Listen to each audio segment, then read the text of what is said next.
Tanpa berlama-lama lagi, aku bakalan mulai podcast kali ini. Halo Lioners semuanya, selamat datang di podcast I am in the lowest time, but I am not in the lowest. Oke, tanpa berlama-lama lagi, jadi aku mau kenalan nih. Nama aku Raffi Ahmad Firmansyah, biasa dipanggil Raffi, dan hari ini aku akan selaku memandu acara dalam podcast kali ini. Nah, ngomong-ngomong soal podcast kali ini, aku akan membahas sebuah tema yang di mana tema ini menarik banget, khususnya bagi para pelajar dan para mahasiswa dimanapun kalian berada. Karena yang kita bahas pada malam hari ini yaitu tentang beasiswa serta student exchange. Tapi aku yakin kalau kalian nggak tahu banyak kan tentang gimana sih cara apply-nya, terus cari info-info beasiswa atau info-info tentang student exchange. Nah, terus syarat-syarat apa aja yang kita lengkapi buat itu. Terus yang paling penting adalah tantangan-tantangan apa yang akan dihadapi ketika kita akan mengapply beasiswa atau student exchange. Dan masih banyak lagi pertanyaan-pertanyaan di benak kalian semua. Nah, tapi jangan panik dulu nih, karena dalam podcast kali ini aku akan bahas itu, serta akan memberikan tips and trick bagaimana cara apply beasiswa, cari beasiswa, gak hanya beasiswa, tapi juga student exchange. Nah, dalam podcast kali ini, aku bakalan mengundang narasumber yang keren banget, kece banget. Namanya adalah Muhammad Juliansyah Akbar. Halo Kak Juliansyah Akbar. Halo Kak Raffi Ahmad. Nah, jadi aku nggak sendirian di sini, aku bakalan didampingi oleh Kak Juliansyah Akbar. Oke, tanpa basa-basi lagi nih, aku bakalan kenalin Kak Akbar, terus aku juga akan bacain CV-CV-nya Kak Akbar nih. Oke, nah namanya adalah Muhammad Juliansyah Akbar, biasanya dipanggil Akbar, dan untuk saat ini beliau aktif dan berkuliah di Universitas Islam Negeri Sunan Ampel, Surabaya, tepatnya di semester 3. Terus beliau aktif di organisasi seperti Modern Pondok Santri Organization, terus CEO dari Santri Menginspirasi, terus jadi CEO juga di organisasi Inspirasi Muda, terus juga ada bagian dari I Am Planner Indonesia, serta jadi Turki Digital Marketing Officer di organisasi International Golden Youth Empowerment Summit. Nggak hanya itu, Kak Akbar ini juga memiliki banyak sekali prestasi dan pencapaian. Pertama ada di tahun 2024 ini aja udah ada yang pertama, peraih fully funded di Global Youthpreneur Nusantara Education Forum Chapter Malaysia. Terus ada Awarder Fully Funded Inovator Muda by PT Intiland Bank Mas Pion di tahun 2024. Dan yang terakhir ada Winner Gold Award Regional Youth Leadership Development and Well-being between UPN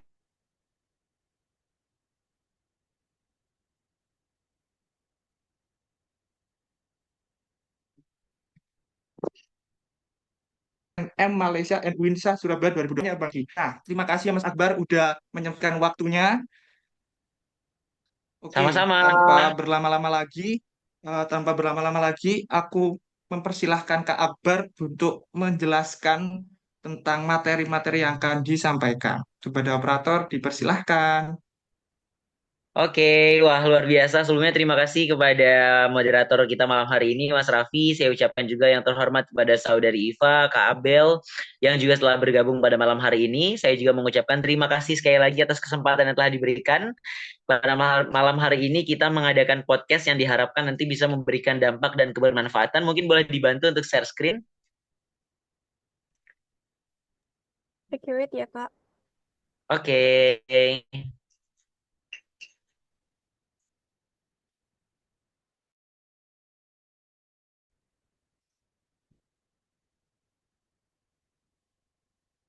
Oke, nice.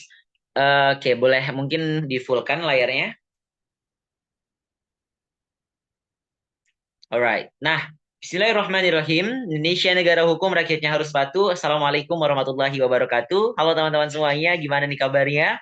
Semoga teman-teman semuanya sedang selalu diberikan kesehatan dan juga kemudahan, serta dimudahkan semua hajat-hajatnya, serta selalu diberikan kesehatan dan diberikan perlindungan tentunya ya. Oke, di depan layar teman-teman semuanya, kita bisa lihat ada 5 bendera negara yang dulu sebenarnya Akbar punya cita-cita besar banget teman-teman. Kenapa Akbar cantumin 5 negara ini? Karena 5 bendera negara ini adalah 5 bendera negara yang pengen banget Akbar injakin kakinya.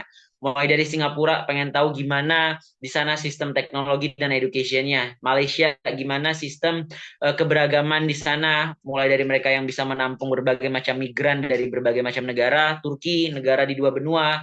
Uni Emirat Arab dengan sistem moderasi Islamnya. Thailand dengan sistem keberagaman yang juga dimilikinya. Makanya hal ini membuat Akbar dulu terobsesi. Ketika Akbar punya mimpi, Akbar langsung tuliskan di atas kertas, teman-teman. Sampai hari ini pun kalau misalnya pengen ngakuin apa-apa, pasti ditulis dulu di atas kertas sampai di print gitu kan bendera-benderanya kayak gitu. Biar jadi manifesting kayak gitu. So, next slide berikutnya.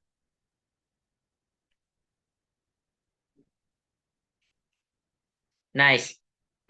Ini adalah salah satu bentuk perwujudan after manifesting. Ketika kita sudah berusaha punya the power of manifest, kita tulisin kita punya mimpi-mimpi apa aja, teman-teman. Akbar dulu sebenarnya nggak ada tuh rasa, wah bisa nggak ya ini terwujud, ini bakal bisa nggak ya? Yang Akbar lakuin apa? Proses. Keep growth, keep focus in our goals. Coba. Jangan pernah takut untuk mencoba dan jangan pernah takut untuk berani gagal. Karena dalam berproses bagi Akbar, kita harus bisa menghadapi 2 hal itu. Berani mencoba dan siap untuk gagal. Ya gitu. Jadi makanya dari tulisan tadi membawakan Akbar bisa mewujudkan impian Akbar secara perlahan. Oke, slide berikutnya. Nice. Pasti di sini kalau orang-orang ditanya pengen keluar negeri dapat beasiswa, pasti semuanya mau, gitu kan? Nah, so slide berikutnya. Malam hari ini podcast kita bakal mendiskusikan tentang kejar mimpi, gapai mimpi dan raih prestasi bersama beasiswa pendidikan menjadi harapan masa depan negeri. So, slide berikutnya. Mungkin tadi sudah disinggung sama Mas Raffi. Halo teman-teman, perkenalkan saya Muhammad Juriansyah Akbar, mahasantri dari Universitas Islam Negeri Sunan Ampel Surabaya, program studi hubungan internasional, juga merupakan seorang putra daerah dari Tanah Bumi Rafflesia, Provinsi Bengkulu. Jadi kalau ditanya Akbar itu siapa sih? Akbar filosofi, Akbar sebenarnya punya filosofi nama Akbar, teman-teman. Kalau ditanya mungkin kita ngomongin Akbar artinya tahu semua ya, Allahu Akbar, Allah Maha Besar. Nama yang selalu dipanggil dalam 5 waktu sholatnya umat muslim. Jadi kalau ditanya Akbar itu siapa sih? Akbar dengan spontan akan jawab, Akbar adalah seorang anak desa sekaligus pemuda yang punya mimpi yang besar, harapan yang besar, dan impian yang besar untuk Akbar, keluarga, dan juga masa depan Indonesia. So, slide berikutnya. Oke, untuk teman-teman semuanya yang kata punya cita-cita, teman-teman, Akbar mau bilang hari ini anak muda wajib banget punya cita-cita, anak muda wajib banget dan harus banget punya impian, harapan, dan rencana masa depan. Kalau itu nggak ada, nanti kita takut untuk melangkah. Kita nggak ada arah, sehingga makanya sering banget orang-orang merasa anak muda itu ada yang namanya hilang arah ya. Kayak merasa pasrah, hilang arah, dan nggak tahu mau melangkah kemana. Dan itu sering terjadi. Makanya penting banget buat kita nyiapin rencana masa depan secara spesifik biar kita punya alur kehidupan yang jelas. So, slide berikutnya. Nah, kenapa sih harus dapetin dan cari yang namanya beasiswa? Slide berikutnya. Nah, ini adalah salah satu beasiswa yang mungkin pernah Akbar dapetin sampai hari ini Akbar bisa berkuliah secara gratis, yaitu beasiswa Santri Berprestasi. Kenapa? Akbar mungkin bakal sedikit highlight, karena satu, meringankan keluarga. Yang Akbar ceritakan dari dulu adalah Akbar pengen kuliah, tapi kuliahnya nggak pengen dapat uang dari orang tua. Akbar pengen kuliah yang mana nggak bayar UKT, pengen kuliah yang mana nggak ngerepotin orang tua. Dan itu merupakan salah satu impian yang benar-benar Akbar impikan, teman-teman. Hingga akhirnya Allah permudah lewat jalur santri. Sampai hari ini Akbar selalu membanggakan dan mengagungkan nama santri, karena dari sana Akbar bisa dapetin privilege untuk hari ini bisa lanjut studi. Jadi makanya Akbar mau bilang salah satu manfaatnya adalah meringankan beban orang tua. So, slide berikutnya. Oke. Nice. Kenapa harus beasiswa? Satu, tidak memberatkan orang tua dan keluarga, dan juga mengangkat derajat orang tua, harkat, martabat keluarga, bermanfaat untuk orang banyak, meringankan beban dan tanggungan, juga memberikan dampak positif, serta berpengaruh bagi banyak kalangan. Karena kita yakin banget hari ini, kalau kita dapetin beasiswa, dampaknya juga dari kita untuk kita. Perjuangannya dari kita, juga balik lagi ke kita. Kayak gitu. So, slide berikutnya. Oke, karena ini podcast, mungkin nanti kalau misalnya teman-teman dari kakak-kakak panitia penyelenggara, kalau kita pengen ngobrolnya setelah Akbar selesaiin materinya ya, Kak Raffi ya. Oke? Nah, nice. Ini adalah salah satu komitmen yang selalu Akbar kedepankan, teman-teman. Bahwasanya ketika Akbar mengikuti program apapun, kegiatan apapun, hal apapun yang bertanamkan adalah think global and contribute to the local. Pemikiran kita harus global, tapi kontribusi kita kembali lagi ke lokal. Dari santri untuk negeri. Makanya ada salah satu yang ber-highlight adalah kontribusi santri bersinergi membangun negeri. Nah, hal itu yang selalu berkedepankan sama halnya tujuannya dengan think global and contribute to the local. Kalau hal ini sudah tertanam, yakin bahwasanya nanti kita akan diberikan kesempatan karena kembali lagi kontribusi, konsistensi, dan komitmen adalah 3K yang dikedepankan dalam daftar program exchange atau dapetin beasiswa. So, slide berikutnya ya. Nah, ini mengenai manfaat, tentunya dari beasiswa bisa jadi katalisator jembatan mewujudkan harapan dan impian, meringankan finansial, memberikan dampak dan pengalaman berjangka panjang, juga menjadi akses baru untuk meraih mimpi dan harapan yang telah menunggu. So, slide berikutnya. Ada banyak banget hari ini teman-teman kalau kita ngomongin masalah beasiswa, ngomongin masalah exchange program, ngomongin masalah short program, kita bakal klasifikasikan menjadi 3. Yang pertama dari pemerintah, yang kedua itu dari NGO, yang ketiga itu dari campus or institute. Nah, pertama dari government. Government sebenarnya Indonesia udah banyak banget program-program exchange student, lanjut studi di luar negeri dan lain sebagainya. Salah satunya ialah ada ISMA. ISMA itu dikhususkan untuk universitas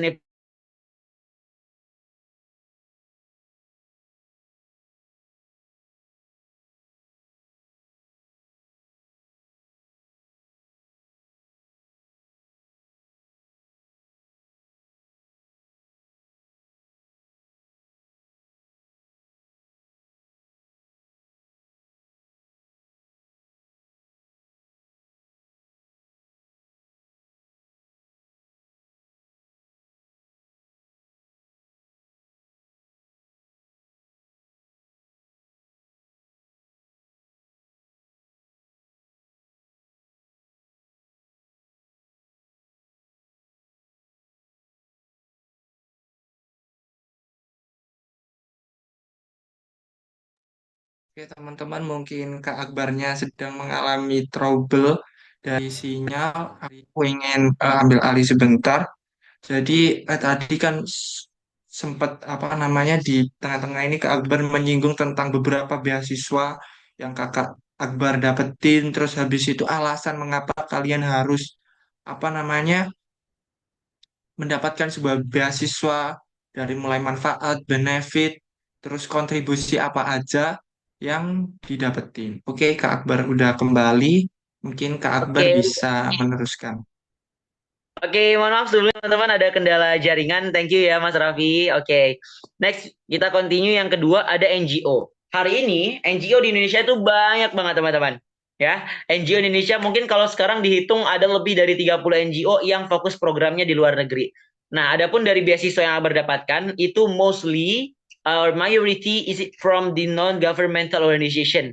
Dari 7 beasiswa exchange program, 5 diantaranya atau 6 diantaranya itu dari NGO. So, yang terakhir ada dari kampus. Teman-teman yang sekarang lagi kuliah, yang lagi sekolah di SMA, jangan pernah segan-segan buat nanya sama guru-gurunya, sama dosen-dosennya, buat tanya. Kalau di kampus ada international office, teman-teman, hampir seluruh universitas di Indonesia punya collaboration dengan oversized university, yang itu nanti akan memberikan informasi tentang short program, exchange program, lalu lanjut studi buat master degree atau PhD seperti itu. Jadi makanya penting banget kalau kita ngomongin masalah scholarship for exchange program, jadi Gen Z harus haus literasi dan lapar informasi kayak gitu. So slide berikutnya.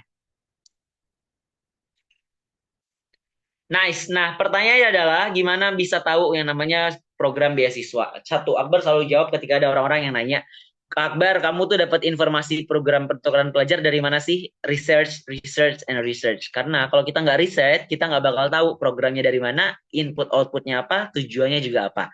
So, we have to use our phone as the way to know more about scholarship in more detail and comprehensive.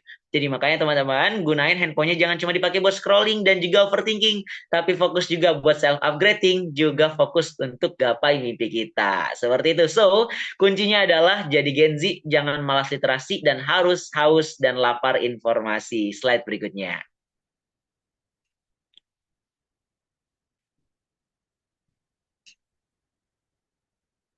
Nice. How to get scholarship. Banyak banget yang nanya, Bar, gimana sih bisa lolos Wali Pandit? Bar, gimana sih biar bisa keluar negeri gratis? Sebelum itu, penting banget buat kita tahu dulu.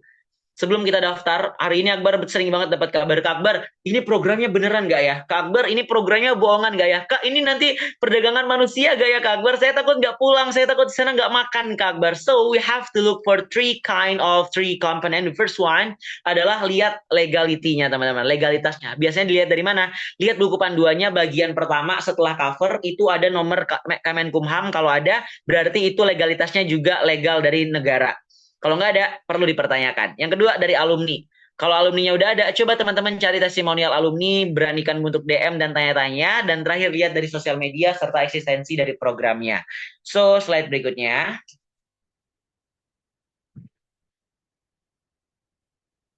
Nice. Ini kita masuk ke main point-nya, teman-teman. Gimana bisa lolos jadi awardee Valley Funded in International Program. Yang pertama, Akbar selalu bilang adalah program literasi. Hari ini banyak banget orang-orang ketika ditanya, Kak Akbar ini daftarnya gimana ya? Kak Akbar ini ngisi G-form-nya gimana ya? Coba Akbar langsung jawab kayak gini, teman-teman. Kamu udah baca buku panduannya belum? Apa aja coba kriterianya, ketentuan dan persyaratannya? Kalau belum, baca dulu, baru tanya lagi ke Akbar. Makanya penting banget buat kita hari ini perkaya literasi, baca dulu guidebook-nya biar kita tahu apa yang dicari dan apa yang dibutuhkan oleh panitia penyelenggara. Kalau itu sudah kita ketahui, yang kedua kita harus pahamin betul tentang alur seleksinya. Kalau alur seleksinya sudah dipaham secara detail, sudah kita ketahui. Nah, baru terakhir yang ketiga yang paling penting juga adalah excellent preparations. Dari tahap pertama, kedua, sampai tahap terakhir. Dan yang terakhir but not least, look for the mentor or alumni dari program yang kita ikuti. Jujur teman-teman, kalau kita punya mentor atau alumni yang bisa jadi guiders dan juga jadi guideliners buat kita daftar program, itu sangat membantu banget. Akbar pun juga merasakan sampai hari ini ketika punya mentor yang Akbar ikutin programnya, dan kita merasa terbantu atas apa yang panitia cari, apa yang belum kita ketahui, dan apa yang perlu kita persiapkan kembali. Seperti itu. Slide berikutnya. Nice. So is it step selection, guys? The first selection in international program selections, yang paling krusial dan paling penting itu tahap pertama adalah tahap administrasi atau pemberkasan. Kebanyakan di antara kita merasa dan mengira bahwasanya administrasi program, administrasi step ini hal yang nggak perlu diperhatikan, hal-hal yang ya udah bodo amat gitu kan, kita isi semaunya dan seikhlasnya aja. Tapi perlu kita ketahui bahwasanya tahap pemberkasan itu juga menentukan kita lolos atau enggak jadi awardee Valley Funded. Makanya di tahap pemberkasan kalau ada soal-soal G-Form jangan isi asal-asalan, tapi isinya by valuable answer, by valuable kind of answer, dan juga menyesuaikan dengan kapasitas kita. Yang kedua, biasanya di tahap kedua itu ada tes TKD, tes kemampuan dasar, tes wawasan kebangsaan, juga FGD dan LGD. Kita bakal ngomongin TKD dan TWS dulu. Wawasan kebangsaan itu biasanya teman-teman dan juga tes kemampuan dasar bisa akses di Google Chrome, atau ya teman-teman bisa searching tentang tes TKD dasar untuk mengenai sinonim, antonim, lalu psikotes dan sebagainya. Makanya penting juga untuk literate. Yang kedua ada FGD dan LGD. Nah, ini buat critical thinking-nya delegasi sebenarnya. Tapi banyak di antara kita yang salah kaprah, teman-teman. Kenapa salah kaprah? Karena LGD dan FGD itu beda sebenarnya. FGD artinya focus group discussion. LGD artinya leaderless group discussion. So, kalau ditanya, beda gak? Beda banget. Kalau di FGD nanti udah diplot-plotin siapa yang mau jadi moderator, siapa yang mau jadi timekeeper, siapa yang mau jadi notulen. Is it have a differentiation with LGD? Kalau di FGD tadi udah punya rules-nya, udah ditentuin siapa aktor-aktornya. Nah, kalau di LGD nggak ada yang namanya pemimpin, nggak ada yang namanya moderator, nggak ada yang menjadi guideliners kita, teman-teman. Tapi kebanyakan orang mengira di LGD, semakin banyak kita bicara, semakin banyak kita berbicara dan memberikan argumentasi serta pendapat, semakin besar peluang kita menjadi awardee. That's big wrongs. Kenapa? Karena yang dilihat di LGD bukan mereka yang banyak bicara, tapi yang dilihat adalah mereka yang bisa memberikan kesempatan untuk orang lain semuanya berbicara, untuk teman-teman di grup diskusinya semua memberikan pendapat, dan menyelesaikan solusi bersama-sama, bukan nambah-nambah masalah. Ingat, LGD dan FGD itu tugasnya satu, menyelesaikan masalah, bukan nambahin masalah. Jadi makanya solusi yang harus dikedepankan. Kuncinya ada tiga. beli argumentasi, beri interupsi, dan selesaikan dengan solusi. Seperti itu.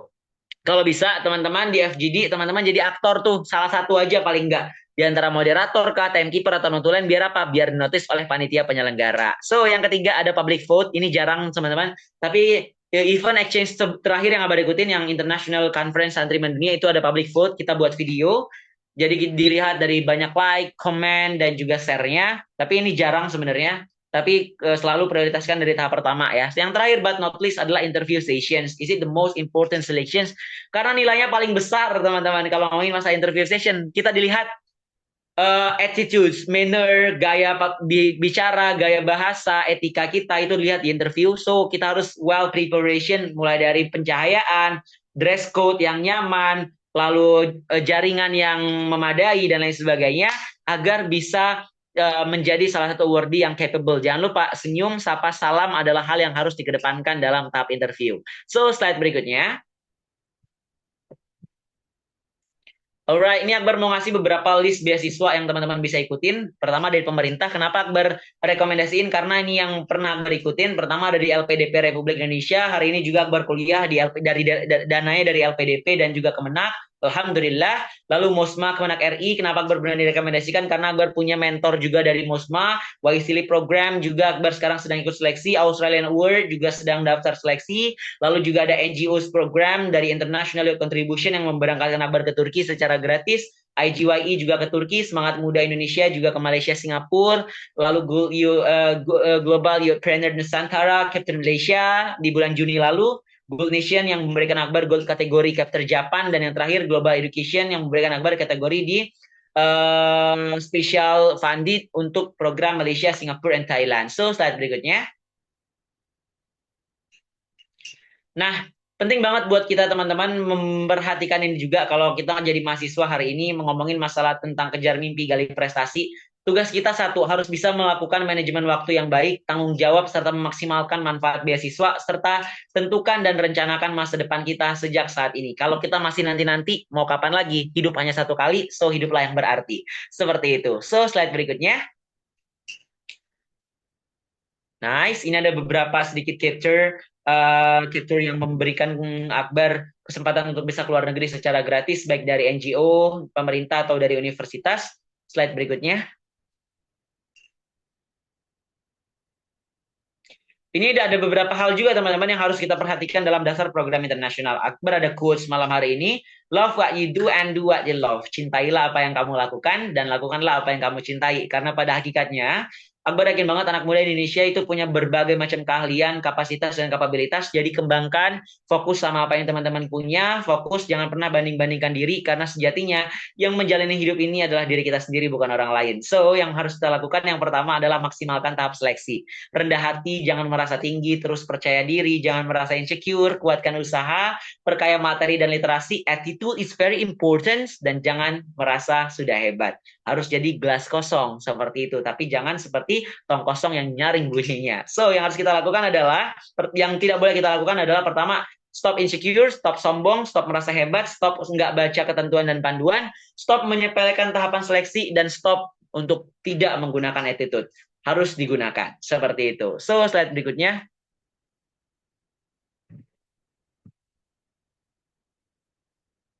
Nice, ini ada beberapa footage foto yang selalu Akbar dokumentasikan setiap proses yang Akbar lakukan. Akbar mau bilang teman-teman, sekecil apapun proses yang kita lakukan, tolong didokumentasikan. Karena nanti kita bakal kangen sama gimana capeknya buat esai tengah malam, mungkin orang-orang udah pada tidur. Gimana capeknya latihan interview sampai 2 hari 3 malam, 3 hari 2 malam. Orang-orang mungkin sibuk menganggap kita ngira, oh, ngapain sih ngomong sendiri kayak orang gila, padahal kita lagi interview, latihan interview buat persiapan beasiswa ke luar negeri.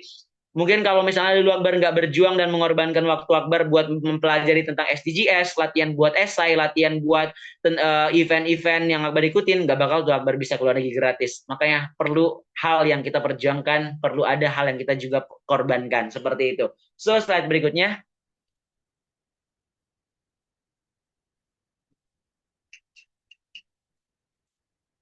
Nice.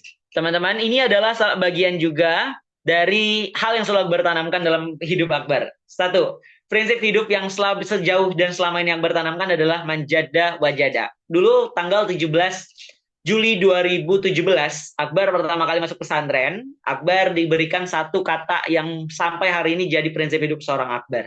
Apa? Manjada wajada. Artinya barang siapa yang bersungguh-sungguh maka berhasillah ia. Dan Akbar yakin hal itu adalah komponen yang membuat Akbar sampai detik ini masih terus kuat bertahan dan kuat untuk berjalan.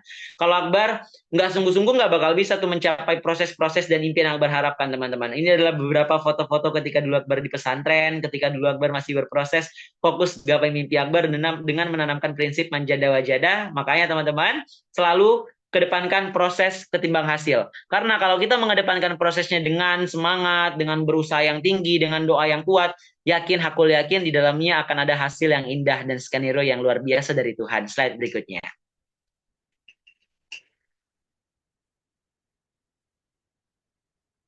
Nice. Jadi Gen Z itu harus stop gengsi dan harus berani untuk melangkahkan kaki untuk siap berkontribusi. Teman-teman semuanya yang hari ini merasa Gen Z, hari ini merasa masih muda, ayo jangan pernah merasa gengsi lagi. Jangan pernah takut untuk mencoba, jangan pernah takut untuk melangkahkan kaki untuk dengan pasti dan harus siap untuk berkontribusi. Yakin kita punya potensi. Akbar kalau misalnya ngomongin masalah sampah nggak pernah takut tuh, nggak pernah gengsi masalah sampah. Makanya salah satu fokus Akbar, ketertarikan Akbar di bidang pendidikan, bidang sosial dan bidang lingkungan. Kalau ngomongin masalah pengabdian masyarakat, ayo ngomongin masalah tentang pengabdian masyarakat berbasis lingkungan dan lain sebagainya, itu harus terus dikedepankan, terutama pada Gen Z. Kalau bukan kita siapa lagi, dan kalau nggak sekarang kapan lagi? Karena kontribusi itu nanti membawa apa? Slide berikutnya. Dari kontribusi yang Akbar lakukan sejauh ini, membawakan Akbar bisa mewujudkan mimpi Akbar satu persatu secara konsisten untuk bisa menjelajahi keindahan Tuhan yang ada di dunia ini. Dulu, Akbar ketika ngomongin masalah Turki, Akbar sampai riset tentang bagaimana differentiation dan comparison dari quality education di Indonesia dan Turki. Ngomongin Malaysia, Akbar sampai menghafalkan, teman-teman, ada berapa negeri-negeri di Malaysia. Ngomongin masalah Singapura, Akbar sampai cari tahu gimana riset tentang sejarah Singapura yang tahun 1965 mereka melepaskan diri dari Malaysia, mereka menanamkan prinsip tidak boleh kalah dan tidak boleh salah sama masyarakatnya. Bagaimana Uni Emirat Arab yang membuat Akbar termotivasi dengan sistem teknologi yang mereka kedepankan, padahal mereka adalah negara berbasis Islami. Seperti itu. So, slide berikutnya. Nice, ini ada beberapa rekomendasi buat teman-teman yang hadir di podcast malam hari ini, yang mendengarkan podcast malam hari ini, untuk bisa di-follow, mulai dari LPDP, IISMA, Semangat Muda, Global Youth Planner, IGYE, Gen Z Summit, BIB, Icon, dan masih banyak lagi. Slide berikutnya. Nice, ini buat teman-teman yang mau lanjut studi di luar negeri. Pertama adalah cari info beasiswanya dulu. Misalnya teman-teman mau LPDP atau beasiswa, hari ini ada beasiswa, salah satunya ada yang di Korea, Korean Government Scholarship misalnya ya. Setelah teman-teman tahu beasiswanya apa, jangan lupa siapin CV. Yang belum punya CV, buruan buat CV sekarang. Yang belum tes TOEFL, belum pernah coba IELTS dan atau TOEFL kalau pengen ke Timur Tengah, siapin dan persiapkan dari sekarang. Belajar buat esai, latihan interview, siapin legalization document, recommendation letter dari dosen atau guru, mulai belajar cari LOA, jangan lupa cari kampus tujuan teman-teman, apply, paspor buat juga, dan jangan lupa untuk buat visa nanti kalau pengen lanjut studi di luar negeri, seperti itu. So, slide berikutnya.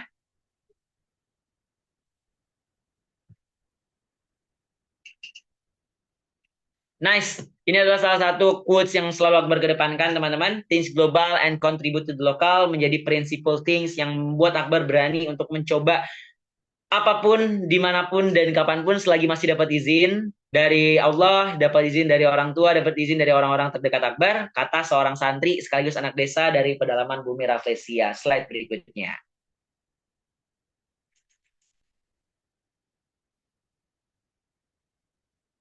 Nice, ini adalah siklus perjuangan yang selalu berkedepankan dalam menggapai mimpi dan cita-cita, teman-teman. Kita perlu untuk meluangkan dan mengorbankan banyak sekali pengorbanan dan juga perjuangan. Teman-teman tinggal fokus aja sama goals teman-teman, konsisten. Mungkin kalau dulu Akbar nggak fokus sama goals, nggak fokus sama konsistensi Akbar, dulu Akbar di pesantren punya julukan, teman-teman. Apa sih julukannya Akbar dulu di pesantren? Akbar punya julukan satu.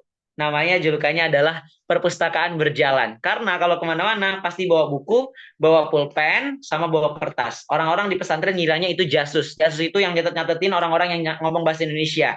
Dan itu dibenci di seluruh antero pesantren. Seperti itu, pasti dibenci. Padahal Akbar bukannya dijasus teman-teman, tapi memang kadang-kadang sih dijasus ya.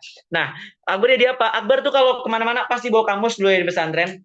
Sampai-sampai uang saku Akbar itu Akbar habisin buat beli kamus bahasa Arab, bahasa Inggris, bahasa Turki, bahasa Mandarin, bahasa Cina, bahasa Jepang buat belajar otodidak.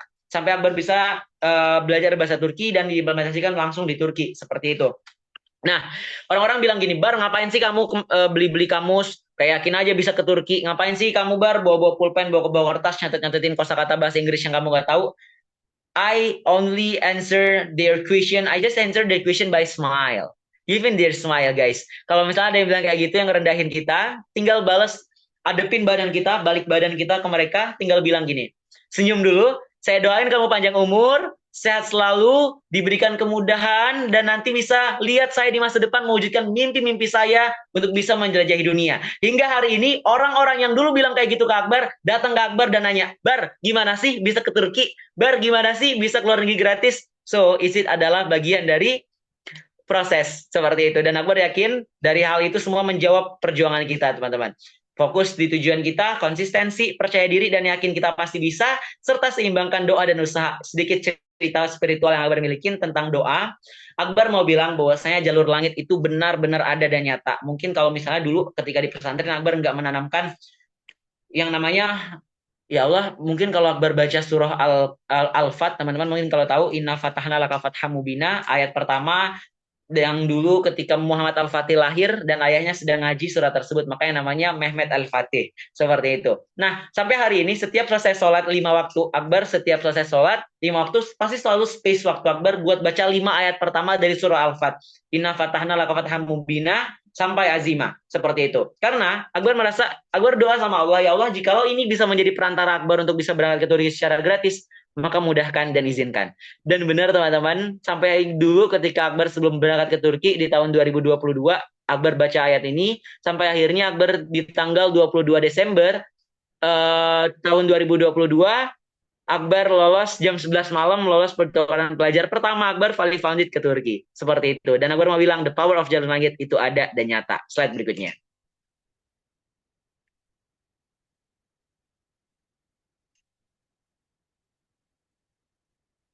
Nice, teman-teman. Ini udah mau slide terakhir. Keep signing untuk seluruh Gen Z di seluruh Indonesia. Terus menyala, tetap menyala. Abangku tetap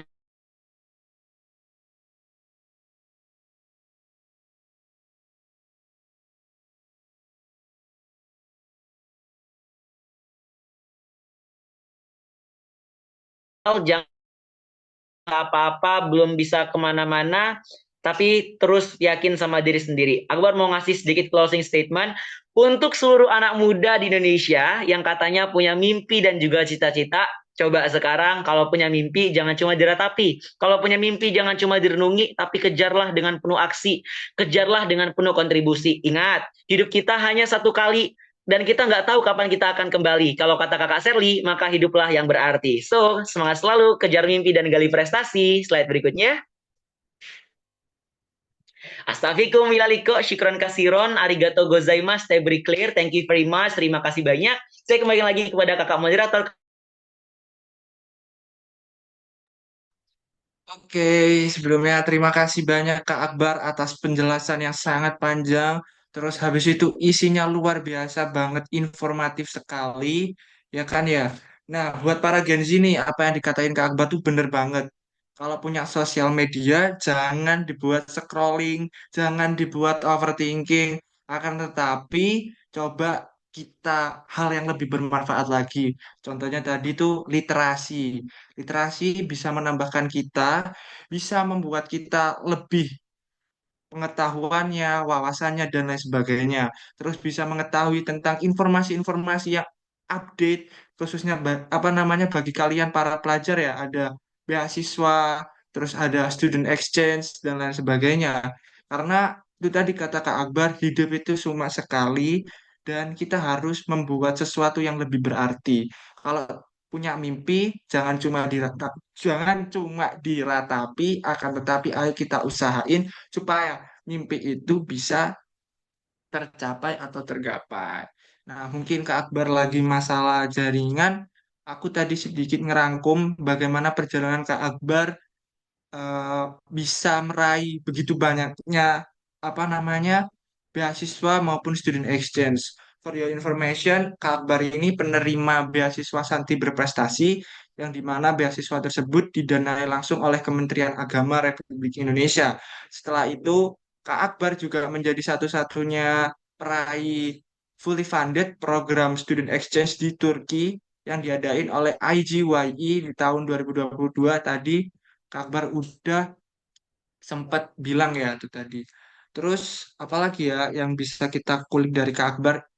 Yang pastinya adalah kerja keras yang dimiliki oleh Kak Akbar itu sendiri, yaitu tentang nggak mudah menyerah, terus positive thinking, dan yang terpenting adalah cara bagaimana mengontrol diri kita ketika ada orang yang ingin merendahkan diri kita.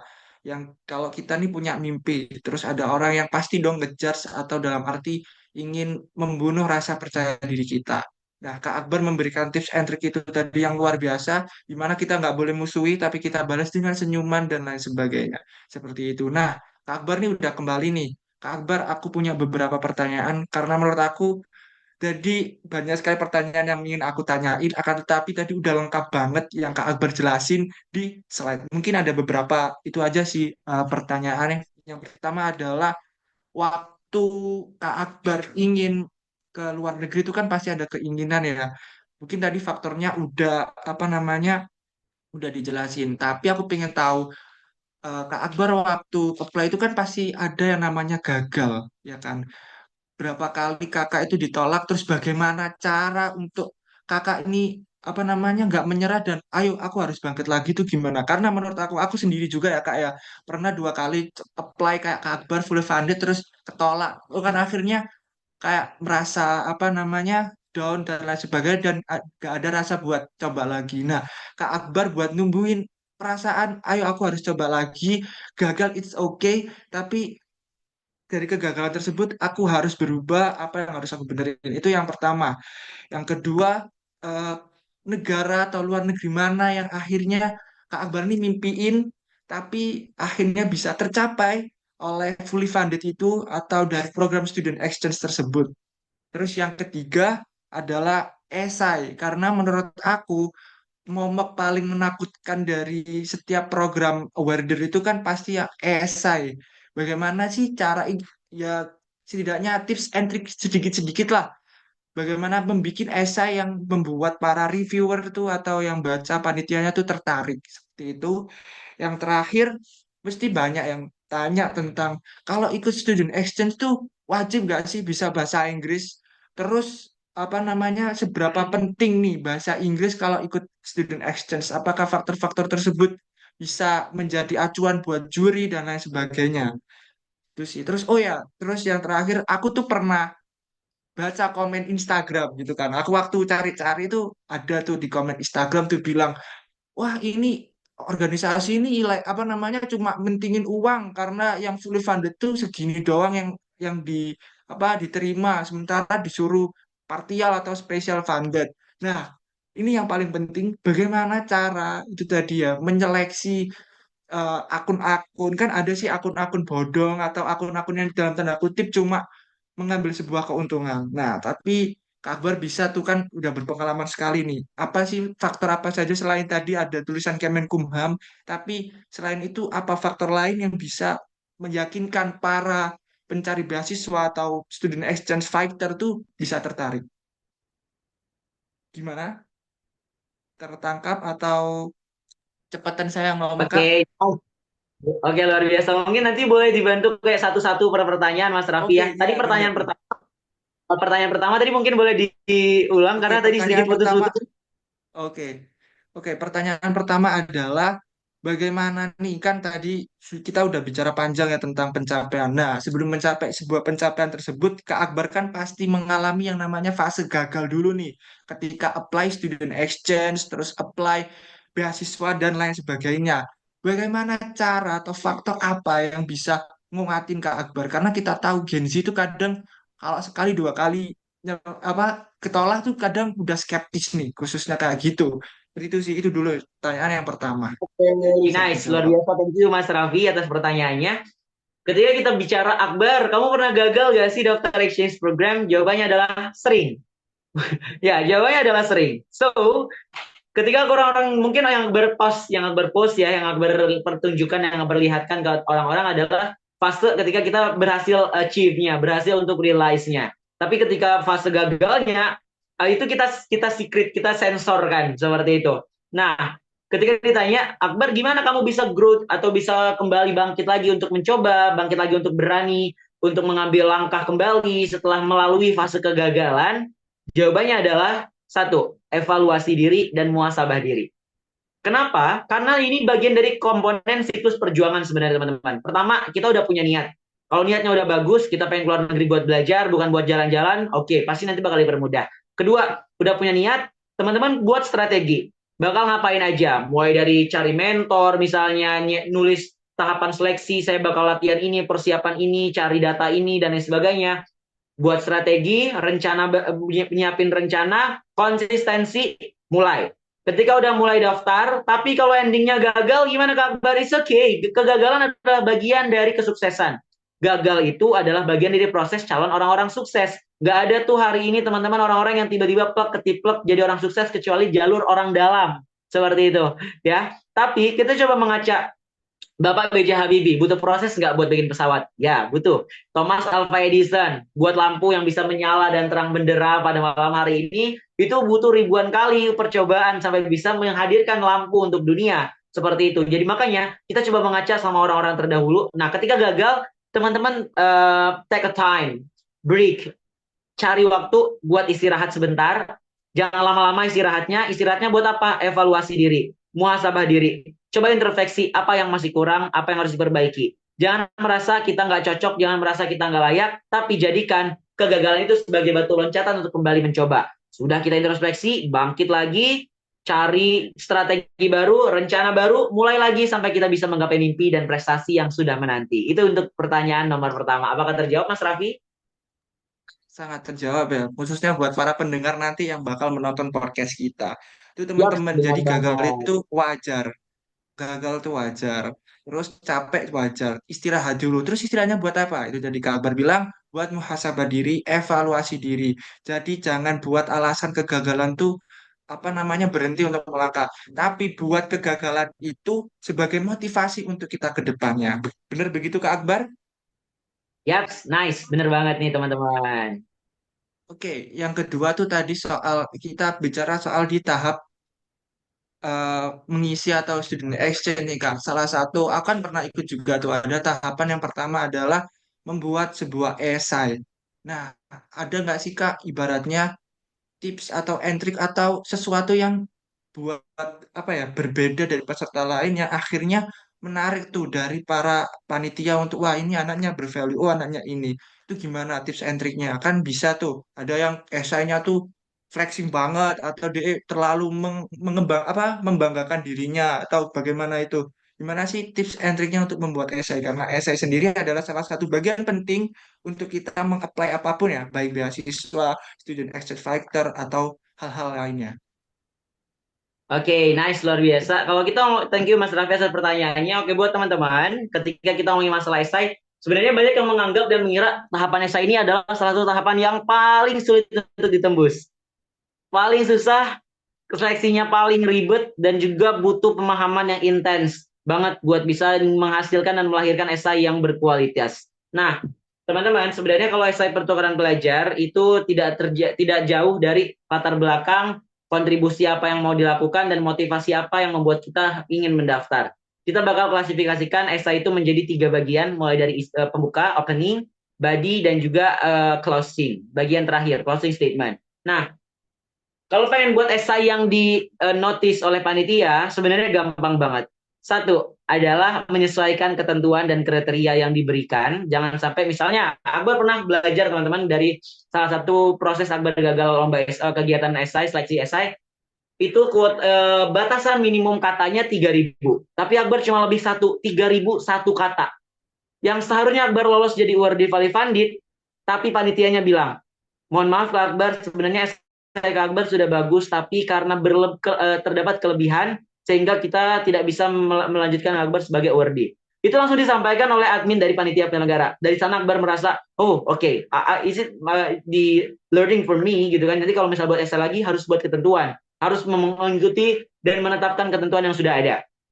Seperti itu teman-teman. So itu dulu pertama-pertama Akbar ikut kegiatan international program yang ada esainya. Masih coba-coba. So dari sana jadi belajar banyak banget tentang esai. Yang kedua, kalau pengen esai kita di notice, kita harus buat hook. Hook itu apa? Opening session bagian pembuka. Banyak kan di antara kita misalnya buat esai di openingnya langsung nama saya Muhammad Julian Syakbar, mahasiswa UIN Sunan Ampel Surabaya. Itu nggak bakal lolos. Kenapa? Karena terlalu monoton, terlalu nggak ada valuable things yang membuat seorang reviewers dari esai itu pengen mengulik lagi lebih dalam tentang esai kita, pengen membaca lagi lebih detail tentang esai kita, tentang inovasi apa yang pengen kita canangkan. Seperti itu. Jadi makanya di bagian hook, contohnya, kalau hooknya tentang kemarin Akbar terakhir lomba esai tentang ini, lingkungan. Akbar buat hook Akbar gini, memang bisa olahraga memang bisa olahraga lari selamatkan bumi, tanda seru. Kan buat orang-orang jadi, oh gimana ya, memang lari apa yang bisa buat kita nyelamatin bumi, nyelamatin lingkungan. Sampai akhirnya esai yang kemarin Akbar buat itu membawa Akbar dapat funding 21 juta untuk bisa ngadain event gerak lari bersihkan sampah yang nanti diselenggarakan di Surabaya insya Allah tanggal 7 Desember. Seperti itu bagian hook yang harus dikedepankan. Contoh misalnya lagi event exchange student. Akbar misalnya pernah buat esai di awalnya Akbar tulis kayak gini. Jika Bapak Bung Karno mencari 10 pemuda untuk dapat bisa menguncangkan dunia, maka saya siap menjadi 1 dari 9 pemuda yang siap berkontribusi untuk Indonesia. Contohnya kayak gitu. Nah, pokoknya buat hook yang unpredictable, buat hook yang itu buat seorang reviewer itu kaget kalau bisa pengen baca sampai selesai esai kita. Itu yang kedua. Yang terakhir, kita juga harus bisa isi esai kita itu dengan hal-hal yang bervalue, dengan hal-hal yang bisa kita bilang main poinnya aja, jangan terlalu bertele-tele dalam esai teman-teman. Karena yang disampaikan adalah kontribusi, inovasi, dan apa motivasi yang ingin kita sampaikan secara detail di dalamnya. Seperti itu. Itu untuk esai. Tapi klasifikasikan lagi di bagian tadi, di bagian opening, teman-teman cuma perlu untuk menjelaskan esai itu ada 2 sebenarnya, esai biografi atau esai inovasi. Kalau esai biografi di bagian opening body-nya, teman-teman cuma fokus menjelaskan siapa teman-teman secara detail. Komprehensif, mulai dari ketertarikan, latar belakang, pengalaman, dan keterampilan. Lalu di bagian body-nya, kalau ini esai biografi, teman-teman jelasin apa motivasi teman-teman join program secara detail, komprehensif, dan efektif. Yang terakhir di bagian closing statement, berikan penekanan yang detail, yang menyatakan teman-teman layak menjadi worthy, value founded, seperti itu. Tapi kalau saya inovasi, di bagian body, teman-teman jelasin latar belakang kasus apa yang terjadi, di bagian body-nya, di bagian opening, di bagian body-nya teman-teman jelasin inovasi apa yang teman-teman canangkan dan inisiasikan. Di bagian closing statement, jelaskan juga bahwasanya inovasi yang teman-teman berikan itu bisa menanggulangi permasalahan yang ada. Seperti itu kurang lebih Mas Raffi, apakah terjawab?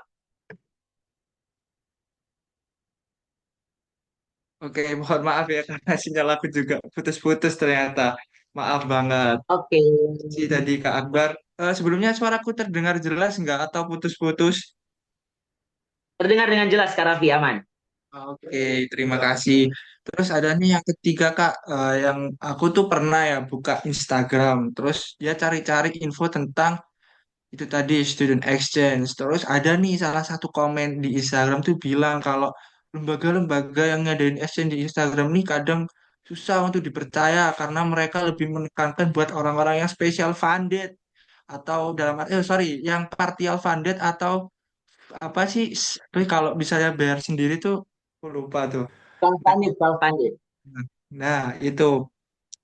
Nah, terus aku tuh kan akhirnya agak sedikit masa iya sih gini dan lain sebagainya. Nah, tadi kan Kak Akbar tuh sempat singgung gimana kriteria akun di Instagram tuh yang bisa dikatakan percayalah atau terus atau udah apa namanya dipercaya atau udah terkenal. Selain ada nama Kemenkumham, akun apa namanya indikator apa selain itu yang bisa dibuat acuan untuk kita daftar.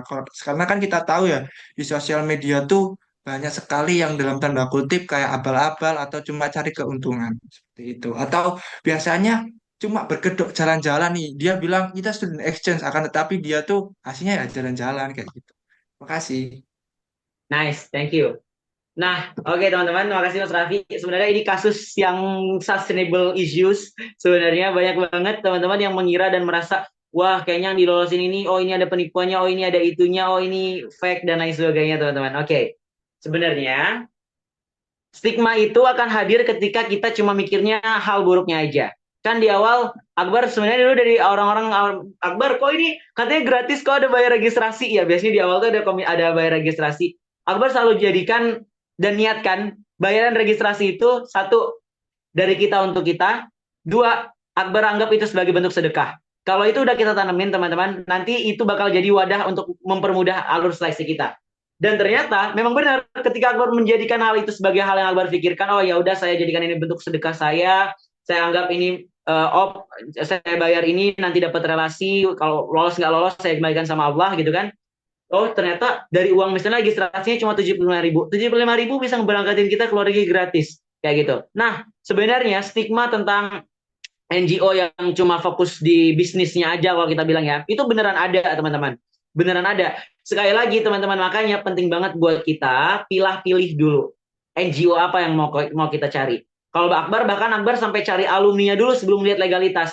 Alumninya dulu Akbar tanya, kak ini beneran berangkat gratis? Kak ini beneran awardee-nya nggak bayar sama sekali? Kalau udah oke, legalitasnya juga udah ada, oke berarti ini benar-benar ada. Kenapa? Karena kita nggak bisa dapetin pendapat asumsi langsung dari penyelenggara, tapi dari orang-orang yang pernah berkecimpung dan ikut programnya, dan dari sanalah kita bisa dapetin informasinya, teman-teman. Jadi makanya the power of stalking, orang-orang yang suka stalking itu gunakan tuh keilmuan dan juga pengalamannya yang suka stalking tuh. Cari-cari alumni-alumninya, testimoni alumninya, tanya DM baik-baik, gunakan kata-kata yang sopan, tanya ini beneran atau enggak, kayak gitu. So, kalau itu sudah teman-teman lakukan, sudah lihat alumninya, sudah lihat Instagramnya, daftar aja. Jadikan bentuk registration fee, komitmen fee itu sebagai niatan untuk bersedekah, niatan juga untuk nanti dari kita untuk kita, karena kan kita juga dapat sertifikat nantinya, seperti itu kurang lebih. Apakah terjawab Mas Raffi dan teman-teman? Oke, terjawab banget. Nah, ini buat para, khususnya buat aku sih, karena aku dulu pernah ya pengen coba, terus ada yang komen gitu, akhirnya agak skeptis. Nah, tapi teman-teman tuh sudah dibilangin ke Akbar ya, buat percaya tuh bisa cari tuh alumni yang pernah ikut dalam program tersebut, dalam akun tersebut, tanyain, terus kepoin lah tentang program-program yang ada di eh, program tersebut. Oke, Kak, aku pengen nanya nih, terus soal itu sih, negara mana sih Kak yang Kakak ini punya mimpi ya? Aku pengen nih ke negara A, dan akhirnya terjawab lah, atau ibarat kesampaian dari program fully funded student exchange maupun sebuah beasiswa gitu. Ada nggak apa negara mana nih? Aku kepo. Oke, nice. Thank you Mas Raffi atas pertanyaannya. Kalau ditanya Akbar pengen banget ke negara mana sih dulu? Jawabannya adalah Turki. Aku harus sedikit cerita teman-teman. Turki, kalau kita ngomongin masalah Turki, nggak terlepas dari benteng Konstantinopel, Hagia Sophia, It's My Dream, Kapadokia. Terus kalau kita ngomongin masalah Turki, lagi yang kita selalu ingat adalah Muhammad Al-Fatih. Dulu ketika di pesantren, Akbar pernah nggak sengaja nemu komik. Komiknya itu tentang Turki Utsmani, Turki Ottoman, dan juga, thank you hati-hati. Oke, dan juga tentang Hagia Sophia. Seperti itu. Akbar baca gimana perjuangannya seorang siapa Muhammad Al-Fatih dalam melawan kekuasaan Bizantium di masa itu, teman-teman. Kalau Akbar kemarin cuma bisa lihat dari komik benteng setebal itu yang lapisannya Masya Allah banget teman-teman. Kalau kita bilang kayaknya hampir 7 lapis benteng yang kita sering lihat di Indonesia itu udah ada di Turki. Itu yang ngebelin benteng Konstantinopel. Bayangin gimana dulu perjuangannya Muhammad Al-Fatih dan juga umat muslim lainnya untuk menaklukkan Konstantinopel. Seperti itu. Dan dari sana membuat Akbar terobsesi untuk pengen banget pergi ke Turki. Hingga akhirnya ketika kelas 12 SMA, kelas 11 SMA, Angkatan Akbar punya kegiatan yang namanya Gebiar Santri. Gebiar Santri kami mengangkat tentang Turki. Dan Akbar pertama kali jadi MC pakai bahasa Turki ketika kelas 2 SMA. Karena uang saku Akbar, Akbar sampai benar-benar habisin uang saku Akbar buat belajar bahasa Turki, beli kamus bahasa Turki, sampai Akbar beli CD-CD bahasa Turki, beli materi-materi belajar bahasa Turki, teman-teman, karena benar-benar terobsesi sama Turki gitu. Satu, keunikannya karena dia di dua benua, sistem pendidikannya sistem Eropa, negaranya unik, pluralismenya juga oke, dan sejarah Islamnya luar biasa, karena yang Akbar juga kedepankan adalah bagaimana konteks sejarah Islamnya. Jadi makanya hal itu juga memotivasi Akbar. Sampai akhirnya Akbar tuh nyari-nyari, teman-teman. Nah, sampai akhirnya ketika kelas 12 SMA, Akbar lomba di Jogja, di UII, kalau teman-teman tahu, Universitas Islam Indonesia, lomba presentasi, yang dewan jurinya ada dari Turki. Nah, ketika Akbar ikut presentasi, itu Akbar anak SMA satu-satunya yang jadi best presenter. Akbar masih duduk kelas 12 SMA dan satu-satunya dari best presenter, dan Akbar ngangkat isu tentang e-commerce di Indonesia dan e-commerce yang ada di Turki, Malaysia, dan di Australia. Itu tentang isu-isu yang Akbar angkat, yang Akbar presentasikan. Nah, ketika Akbar maju, ngambil sertifikat dan hadiah sebagai best presenter tingkat student, Akbar ditanya sama dewan jurinya yang dari Turki, pakai bahasa Inggris. Do you have an interesting for come to my country? My country berarti Turki ya. So excited itu belum ditanya juga kayaknya gue bakal jawab, teman-teman. Sangat, I'm so interesting, sir. Seperti itu. Nah, ternyata kata misternya apa? Oke, I will share the information for student exchange to Turkey. Oke, akhirnya Akbar keep kata-kata dosen itu, kata-kata dewan juri itu, sampai Akbar pulang ke Banten, ke pesantren Akbar. Di tengah perjalanan, Akbar buka Instagram, di beranda Akbar ada pamflet namanya International Youth Contribution Chapter Turki. Ternyata yang profesornya share di grup peserta presentasi di UII Jogja juga sama. Dan itu make sense banget, teman-teman. Unpredictable. Ternyata yang bapak dosennya mau kasih informasi ke Akbar, sama yang Akbar temuin di beranda Instagram secara tiba-tiba, itu sama. Dan Akbar mengira apakah ini takdir ataukah ini jawaban untuk Akbar bisa ke Turki. Oke, akhirnya Akbar daftar Icon Turki batch pertama, belum ada alumninya, tapi legalitasnya udah ada karena di bawah lembaga Halo Beasiswa. Akhirnya Akbar daftar, tahap pertamanya administrasi, tahap kedua buat video, sampai wawancara bahasa Indonesia, wawancara bahasa Inggris tentang leadership, dan wawancara pakai bahasa Turki. Dan teman-teman tahu, ketika Akbar wawancara, 5 menit sebelum Akbar wawancara, salah satu dari keluarga Akbar ada yang meninggal, salah satu dari keluarga dekat Akbar ada yang meninggal, 5 menit sebelum Akbar wawancara sambil nangis, teman-teman. Akbar wawancara sambil tersendu-sendu, Akbar wawancara sambil nangis pakai bahasa Inggris, dan itu Akbar masih jadi santri, bahasa Inggrisnya masih abal-abalan, sampai sekarang pun juga masih belajar kayak gitu kan. Tapi apa, yang di Akbar udah pasrahkan sama Allah, hasilnya apa gitu kan. Gitu, Akbar juga ikhlas atas kepergian salah satu dari keluarga Akbar. Akhirnya selang 2 minggu Allah jawab impian yang selama ini Akbar impikan. Dulu pas waktu acara Gebiar itu, teman-teman, Ustadz Akbar doa kayak gini, Mas Raffi dan teman-teman sekalian. Ya Allah, berangkatkanlah anakku, anak-anakku, maksudnya santri-santrinya, untuk bisa sholat di masjid penuh sejarah Hagia Sophia di Turki. Akbar amin paling kencang, teman-teman. Sampai akhirnya Akbar record itu, dan ketika Akbar lolos, besok subuhnya Akbar ke rumah Kiai Akbar, Pak Ustadz, Pak Kiai, terima kasih atas doanya. Hari ini Akbar lolos ke Turki gratis dan insya Allah bakal berangkat tahun depan. Dan itu adalah bagian juga dari the power of doa dari guru-guru kita, teman-teman. Hingga akhirnya Akbar bisa mewujudkan mimpi Akbar. Hari ini udah 2 kali ke Turki secara gratis. Alhamdulillah. Kurang lebih seperti itu, Mas Raffi. Oke, aku mau tanya nih soal beasiswa yang kamu dapetin untuk berkuliah di UIN Sunan Ampel Surabaya, yaitu tentang beasiswa santri berprestasi. Nah, ngomong-ngomong soal beasiswa santri berprestasi, apakah ini khusus buat para santri yang di pondok pesantren atau orang kayak misalnya ada kriteria khusus lah buat para yang ingin apply di beasiswa santri berprestasi itu? Bisa Akbar jelasin nih tentang mendetail lah tentang beasiswa berprestasi. Karena ini kan mungkin ada banyak santri atau orang-orang pada umumnya yang pengen cari-cari beasiswa untuk perkuliahan. Karena kan aku sendiri juga baru tahu Kemenak punya program namanya beasiswa santri berprestasi. Mungkin bisa menjadi informasi tambahan buat para pencari beasiswa, adik-adik SMA mungkin yang pengen cari beasiswa. Nah, ini mungkin bisa jadi jawaban atau bisa jadi info tambahan buat mereka.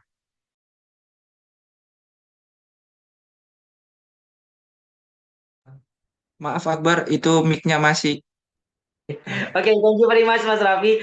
Aku kira tadi udah aku buka mute-nya. Thank you. Oke. Untuk seluruh santri di seluruh Indonesia dari Sabang sampai Merauke, teman-teman semuanya, Kemenak sebenarnya udah punya PBSB atau penerimaan beasiswa santri berprestasi ini udah dari tahun 2008 kalau nggak salah. sampai hari ini tahun 2022 ini adalah kedua dekadenya pemeringkatan dan perayaan hari lahirnya CSS Mora atau Community of Santri Scholar of Ministry Affair yang nanti akan diselenggarakan di Makassar bulan Desember mendatang. Seperti itu. Nah, PBSB ini sebenarnya diperuntukkan untuk siapa sih? Satu, untuk pondok pesantren, untuk santri-santri yang datang dari pondok pesantren yang berafiliasi dengan Kemenak. Baik itu pesantren modern, pesantren Salafi. Pokoknya teman-teman coba tanya deh di pesantren teman-teman, punya nggak nomor pesantren yang datang atau keluar dari Kemenak. Kalau itu punya, berarti pondoknya berafiliasi sama Kemenak.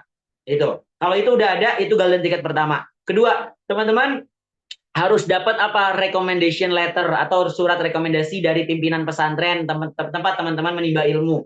Kalau dua komponen ini udah ada, teman-teman udah bisa daftar. Seperti itu. Memang ini diperuntukkan hanya untuk santri saja dan teman-teman bebas nanti memilah dan memilih pengen di univ mana dan jurusan mana, tapi disesuaikan dengan yang ditentukan oleh Kemenak. Contohnya, di tahun 2023, Kemenak menghadirkan UINSA dengan jurusan hubungan internasional serta kuotanya 15 orang.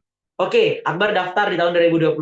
Ada jurusannya, univnya UINSA, kuotanya 15 orang. Tapi di tahun 2024, ternyata nggak ada tuh PBSB jurusan HI di UINSA.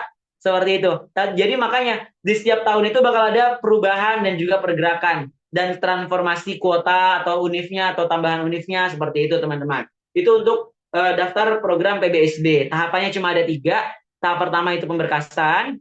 Teman-teman nanti cuma dibutuhkan untuk mengisi biodata diri, recommendation letter, lalu sertifikat penunjang yang sesuai dengan jurusan yang teman-teman pilih. Yang terakhir juga tadi ada kartu atau nomor induk dari pesantren teman-teman semuanya, ada legalitas dan afiliasi dengan Kemenak. Yang kedua, tahap kedua itu ada tes apakah Akbar namanya ada tes kemampuan dasar, skolastik, kejuruan dan kepesantrenan. Nanti kita di tahap kedua tes tulis, makanya penting banget untuk ujian di jaringan yang memadai, di koneksi yang memadai. Teman-teman harus pelajari lagi tentang nilai-nilai kepesantrenan, nilai-nilai yang sesuai dengan kejuruan dan tes wawasan potensi akademik dan skolastik. Itu dan yang terakhir ada tahap interview. Tahap interview terbagi jadi 2 lagi. Yang pertama ada interview tentang wawasan kebangsaan, tentang moderasi beragama. Dan yang terakhir tentang baca kitab. Teman-teman bebas mau pilih 3 kitab apa, Tafsir Jalalain, Bulughul Maram, atau teman-teman mau pilih misalnya Fathul Qorib juga boleh. Pilih salah satu. Nah, tadi dari tiga proses itu ada satu golden ticket buat teman-teman yang udah lolos di univ. Contohnya, ada teman Akbar di UINSA namanya Kak Torik Afdallah dan juga Kak Risma. Nah, beliau daftar PBSB dan lolos PBSB tahun 2023 sama Akbar. Tapi sebelumnya mereka udah lolos SNBP HI UINSA. Oke, tapi mereka belum dapetin beasiswa. Akhirnya mereka apply PBSB. Orang-orang yang udah dinyatakan lolos, mereka bakal dapat golden ticket dari tahap pemberkasan, tidak mengikuti tahap kedua atau tes tulis, langsung golden ticket loncat ke tahap wawancara karena mereka udah dinyatakan diterima. Seperti itu golden ticket dan privilege-nya. Kalau di LPDP luar negeri juga sama. Kalau teman-teman udah ada LOA di univ tujuan teman-teman juga loncat tahap skolastiknya langsung ke substansi interview. Seperti itu Mas Raffi dan teman-teman semuanya, semoga membantu dan bermanfaat. Ini mungkin pertanyaan terakhir ya, kita back lagi ke student exchange. Banyak sekali para fighter student exchange itu mungkin minder dengan kemampuan bahasa Inggris. Nah, apakah sepengaruh dari skor 1 sampai 10 nih, seberapa penting bahasa Inggris dalam mengikuti student exchange seperti itu? Alright. Ketika kita bicara tentang bahasa Inggris dalam program student exchange, kita bisa lihat dulu program apa yang kita ikuti dan juga input output serta tujuan apa dari program yang sedang kita daftarkan diri kita, teman-teman. Nah, mungkin aku mau highlight sama teman-teman semuanya, kalau kita daftar program yang dari NGO, kebanyakan mereka nggak terlalu melihat, tapi ada juga NGO yang melihat bahasa Inggrisnya, apalagi kalau misalnya ada konferensinya, teman-teman. Sebenarnya kalau dari angka, tadi Mas Raffi minta angka, gue mau bilang seberapa penting bahasa, jawabannya mungkin kita bisa taruh di angka 7 sampai 9 untuk bahasa Inggris. Ya, jadi teman-teman jangan pernah takut untuk mencoba, jangan merasa saya nggak bisa bahasa Inggris jadi nggak daftar. Akbar pernah daftar program exchange program dari NGO, itu fokusnya volunteer. Akbar interview orang-orang yang lolos, kita yang lolos Farifandi 3 orang, anak UI, anak Airlangga, dan Akbar dari UINSA. Seperti itu. Akbar adalah salah satu peserta dari 10 besar yang cuma satu-satunya wawancara pakai bahasa Indonesia dan bahasa Melayu, serta mix bahasa Inggris. Seperti itu. Dan itu cuma di awal aja, sisanya Akbar pakai bahasa Indonesia. Tapi apa? Akbar jadi awardee Valley Funded pertama dengan nilai terbesar. Kenapa? Alasannya tadi jawaban valuable-nya yang dilihat, jawaban kontribusinya yang dilihat, jawaban motivasinya yang dilihat, jawaban dari komitmen yang disampaikan. Seperti itu. Jadi makanya kita bisa menyesuaikan diri kita, menyesuaikan kapasitas yang kita punya sesuai dengan latar belakang yang kita miliki, sesuai dengan kapasitas juga yang kita mumpuni. Seperti itu Mas Raffi. Oke, terima kasih Kak Akbar atas jawaban, masukan, tips and trik, dan lain sebagainya. Oke, teman-teman, sebelum aku tutup podcast kali ini, mungkin Kak Akbar bisa kasih kata-kata mutiara atau kata-kata semangat lah buat mereka pendengar podcast ini atau yang bakal nonton podcast ini yang akan coba beasiswa, yang mencoba untuk student exchange fighter, dan lain-lain. Silakan Kak Akbar. Nice, thank you very much. Terima kasih banyak Mas Raffi. Terima kasih banyak kepada teman-teman semuanya yang sudah mendengarkan, yang juga sudah memberikan kesempatan pada malam hari ini. Untuk seluruh anak muda, untuk seluruh Gen Z di seluruh Indonesia, yang mungkin katanya kita punya banyak mimpi dan punya banyak cita-cita. Kalau kita punya banyak cita-cita, harus terus berani untuk melangkah. Kalau kita punya banyak cita-cita, harus terus berani untuk mengambil tindakan yang nyata. Begitupun kalau punya mimpi, jangan cuma diratapi, tapi kejarlah dengan penuh aksi dan kontribusi. Tadi sekali lagi Akbar sampaikan, kita hidup di dunia hanya satu kali, maka hiduplah yang berarti. Karena kita tidak tahu kita akan kembali. Hidup di dunia itu fana, tidak selamanya. Jadi gunakanlah kesempatan hidup di dunia ini dengan sepenuh-penuhnya dan hiduplah yang bermakna. Kejar mimpi, gali prestasi, dan gapai harapan dan impian yang sudah kita rencanakan. Semangat selalu semuanya. Terima kasih. Oke, terima kasih Kak Akbar atas kata-katanya. Baik teman-teman, tidak kerasa kita udah sampai di penghujung acara. Aku mau pesan, mungkin kalau kalian pengen tahu informasi terkait student action dan lain sebagainya, mungkin kalian bisa follow Instagramnya Kak Akbar di Muhammad Julian Syah Akbar ya Kak, kalau nggak salah akun Instagramnya. Ya, Syekh Ya, Akbar. Syah Akbar. Terus, nah, buat kalian nih yang masih bingung buat persiapan buat masuk perguruan tinggi, terus dari mulai kayak persiapan, terus tahap tes dan lain sebagainya, kalian bisa follow IG di WR dan The Lion karena kami adalah suatu komunitas belajar bersama yang nggak bayar sama sekali, gratis. Jadi prepare. Kalian hanya cuma belajar, kerjain tugas-tugasnya, patuhi rules-rulesnya. Jadi jangan lupa nih, pantengin Instagram kami di WR dan The Lion. Terus juga jangan lupa follow Instagram dari Syah Akbar untuk info-info berikutnya. Oke, sekian dulu dari podcast edisi kali ini. Saya mohon maaf jikalau dalam proses podcast ini banyak kekurangan dari segi teknis maupun lain-lain. Saya mengucapkan permohonan maaf. Sampai ketemu di edisi podcast selanjutnya. Saya Raffi Ahmad Firmansyah selaku pembawa acara penutup acara ini. Terima kasih. Wassalamualaikum warahmatullahi wabarakatuh.